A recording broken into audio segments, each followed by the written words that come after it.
next week, but give it a few weeks and it'll blow over. Okay, I stand it's over. This is Piers Morgan Uncensored. I can cover the whole show because it is like 58 minutes. Probably start, but this is Piers Morgan talk about the ex-prominent. Okay. Then mounted a campaign of abuse against the MPs who exposed I it. know when it starts, I know Dallas Johnson has done wrong, but look at the work he has done for New Train. For him, for talk about his politics and so on, but Piers Morgan's on the one down basically Dallas Johnson. But look at the work he has done for New Train. He has sent tanks over and more weaponry over for England than it wasn't there. So, I think Piers Morgan is basically, this is another attention mark. As a staggering, shameful report lays bare the extent of his deception and deceit, we'll debate whether this is finally, in my view, hopefully, the end of the Boris show. Honest, well, you probably laid there a lot of the public and so on, but you can't deny the work he has done for New Train. But he's going to paint out all the negative, as I said in my rap songs. Negativity sells. He's not going to mention anything positive about Dallas Johnson, what you're about to see. As champion cyclist, I mean here. Anna Arenzo, And open your own ears to Piers Morgan's podcast. abandons her Olympic dream and quits the sport after losing to a biological man. She joins me live with the Olympic swimmer and women's rights campaigner Sharon Davis. And West End legend Andrew Lloyd Webber says he can't write another musical because he's afraid of being cancelled. Is cancel culture killing culture?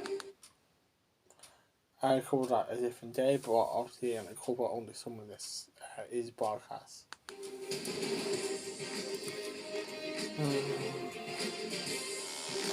This is the Tommy Strait broadcast. From the News Building in London. A review of Piers Morgan's Soul Uncensored. This is Piers Morgan Uncensored. Well, good evening from London. Welcome to Piers Morgan Uncensored. The sun is shining, the bars are packed. Many people are gearing up for their summer holidays. That is an oasis of normality, you might say. And very easy to forget that just 3 years ago, the world had become a very different, very lonely, quite deadly place. Like, you said about 3 years ago, about now. What has the positive about fucking Piers Morgan in his engineer? He's talking about, he's going to put all the negatives what Johnson done, but he's not going to mention any positive for you, let's see. COVID ripped through this country. Boris Johnson ordered us to do this. You must stay at home. That was the menu again, and the war happened in the Ukraine.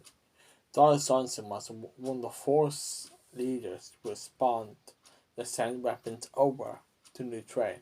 What followed in the subsequent months were countless stories of unimaginable grief and sacrifice. Remember this little boy, Ismail? And England, under Donald Johnson, was doing pretty well. To work and so on, and he actually got a deal for Brexit. Well, it took probably time, but I don't think Brexit even works for the UK to this day. But he actually got the first deal for Brexit for the UK. He's 13, buried alone by men in hazmat suits because his mother and siblings were ordered to sell. Not Theresa May. Not Mr. Sunak. Donald Johnson got a deal for Brexit. Isolate. The late Queen sat masked and alone as she mourned her husband of 73 years. Boris Johnson's government plastered posters of dying COVID victims across the country. It said, yes, he's going to focus on this. As a support, obviously, for copyright sport.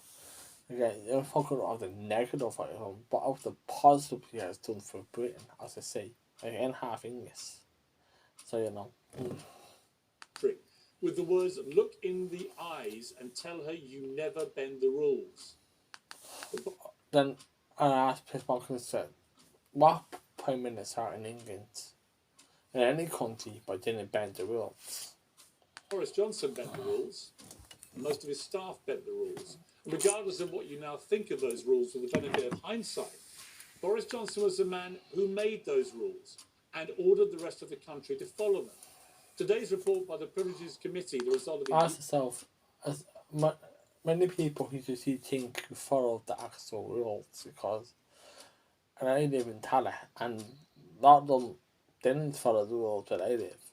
I can't speak for everyone in Dublin or anyone in the whole country, but not everyone followed the rules. Like I've seen the America leaders and so on, and any politicians, I don't think anyone really stuck to the rules, and even our own people, the only people around the world didn't stick to the rules either. year-long investigation I won't keep being forced to stick to the rules, but only the people didn't stick to the rules. into whether he lied to Parliament about breaking his own rules is excoriating. There's a lot in it, and the conclusions are damning. I'll come to those. But for me, the whole thing is summed up by this jaw-dropping first-hand testimony submitted as evidence by a Downing Street official. I'm going to read it in full so that you can understand exactly what this report says. This person who worked at Number 10 said during the pandemic, Number 10, despite setting the rules to the country, was slow to enforce any rules in the building. The press office wine time Fridays continued throughout. Social distancing was not enforced. But Piers Morgan when he's smart, when he's on the stops and off, I need to sit inside all the time. Because how you don't know Piers Morgan himself was sticking to the rules. Mask It's wearing also what people were doing, was he doing that same thing? Was he sticking to the rules all the time? was not enforced. I once inquired to redacted name in March 2020 whether we should be wearing masks and was told the science advice was there was no point and it had very little effect on the spread of COVID. This was all part of a wider culture of not adhering to any rules. Number 10 was like an island oasis of normality. Operational notes were sent out from the security team to be mindful. This sounds like part one of the Piers Morgan podcast.